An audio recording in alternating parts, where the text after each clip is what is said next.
We are in the sad situation where members of parliament have betrayed the electorate who voted for them into office. Instead of representing the people, they have become spanner boys and girls carrying out the work of the executive.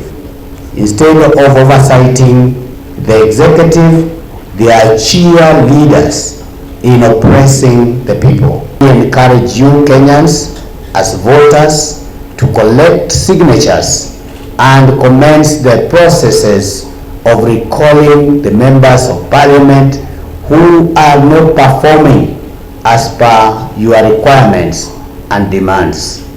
And as electorates, you are the employer, not the employee, not the servant of the members of parliament and other elected leaders. The citizens of Kenya, not to give your elected leaders and their appointees peace until they heed to the demand for urgent recruitment of IEBC commissioners as provided for in the Constitution of Kenya 2010. We urge you to raise your voices to demand that the judiciary concludes the cases touching on IEBC within the next 2 weeks. We must get back our democracy. The situation in our country is the direct result of our tendency as the people of Kenya to listen to and believe the narratives peddled by persons seeking to rise to and to hold onto political leadership. These narratives are often premised on lies and falsehood. We appeal to you Kenyans, brothers and sisters, to seek the truth. Do not just believe what is said, but take a step to verify. Independent Electoral and Boundaries Commission (IEBC) is the most crucial organ in the exercising of democracy in Kenya, for it is the body that is mandated by the law to facilitate elections and removal of leaders. Persistent refusal by the current political leaders to reconstitute the IEBC is a major insult to the people of Kenya and an attack on who we are as a nation. Friends, do not remain silent.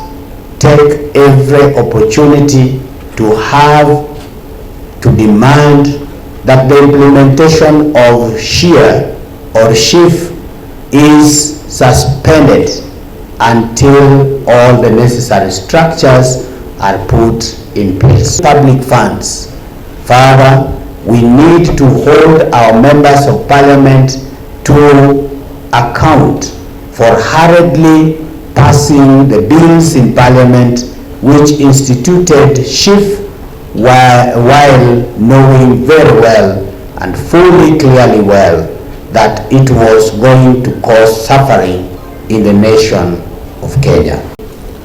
It is very unfortunate that every arm of the government, executive, legislature and judiciary, and even the independent commissions have been associated with corruption. This is a state God complains about in Micah chapter 3 verse 11. It is our conviction that only we as the people of Kenya can stop corruption. Let us end the culture of celebrating the corrupt and start shaming them instead. Let us build a culture of supporting and electing persons who manifest integrity. At this, we encourage all of us as Kenyans to reject contributions by political leaders and their appointees, knowing that most of the money given is stolen taxes. We must stop celebrating whenever the president, members of parliament, governors, members of county assembly, and other political actors donate money whose source are not clear.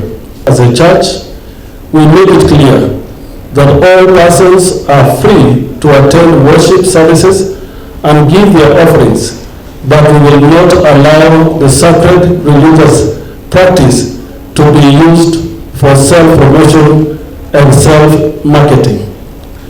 We will continue propagating and applying the guidelines issued by the NCCK, which require that politicians should not be allowed to address congregations while inside the church. Note that in the recent past, multiple laws have been presented in Parliament which, if enacted, will radically change the electoral framework and will effectively destroy our democracy.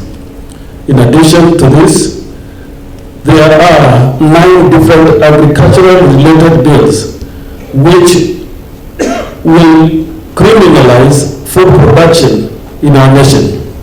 We are convinced that the reason political leaders have not undertaken civic education on these laws, none of which are sponsored by Kenyans in any of our constituencies, is because they know Kenyans will not support them. I encourage you to demand from your member of parliament that these laws are withdrawn.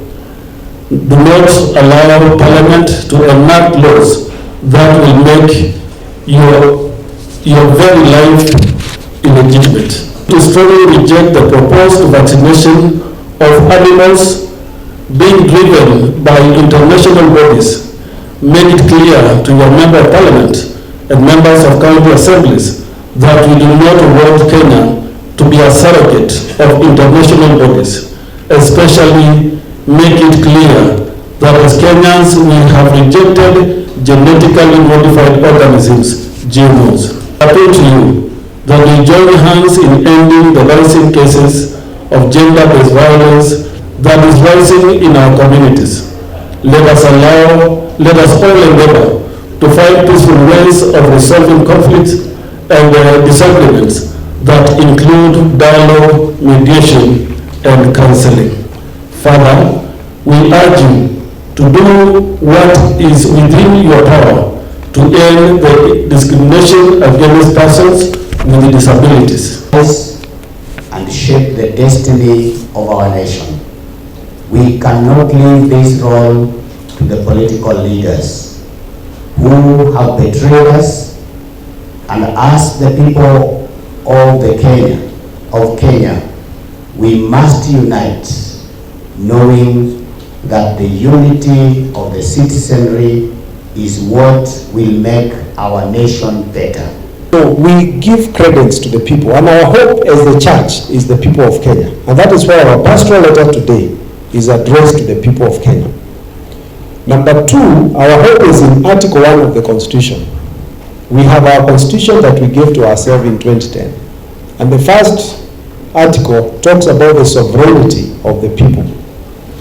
What we are asking Kenyans is to know that they are the sovereign, they are the kings, and the elected leaders are their servants. They are the citizens of Kenya are the masters, and the elected leaders are their servants. That is the message we are sending to Kenyans, so that we can seize the moment, and that is where our hope lies. This has been a tradition. We ask the pastors not to be intimidated. Just like the prophets of old, those who are guilty, they fear even their own shadow. We ask pastors wherever they are to speak boldly and to preach freely and to prophesy where God has placed a message on them without fear or favor. We are also calling on the officers of the government who are intimidating church leaders to cease and desist from intimidating or attempting to abduct or arrest the pastors. Pastors are agents of God, and we must speak the truth, like all the prophets of old. Intolerance. It is true that we have seen that after the impeachment of the former deputy president, there has been a sense of intolerance. We want to ask the political leaders in this country that none of them is sovereign. It is the people of Kenya that are sovereign. And every politician in this country and every Kenyan is free to associate with others and to address the public as long as they are not breaking the law. Therefore, the kind of intolerance that we see in the language of the leaders, both in the minority and the majority, and some parts of elements of the majority party, which is the UDA, they are unacceptable, and we ask them to do their politics at their level as political leaders, but leave the people of Kenya to run their lives in peace, and to stop issuing statements that are inflammatory, and to know that the future of Kenya lies in the government of the day securing the country. And what happened in Bungoma was unfortunate because it was like a display of trying to see what Goliath can do following what the decision made by the Catholics. All I can say is that bishops run dioceses with a high level of autonomy, and individual decision by bishops we leave to them to make their decisions. But our guidelines is that anyone who bring any donation to the church should not be allowed to be a kind of a promotion of self by announcing people can come and give their tithes as tithe without any mention, and we have no problem with that. But the problem is when it is used for announcements and promotion of one name or another name. But as a church, we will continue. You make a policy, and it always take time for the policy to be fully implemented in every congregation, in every place. But the guidelines of the Anglican Church are very clear, that the church and the pulpit is for propagation of the gospel and not for political expediency.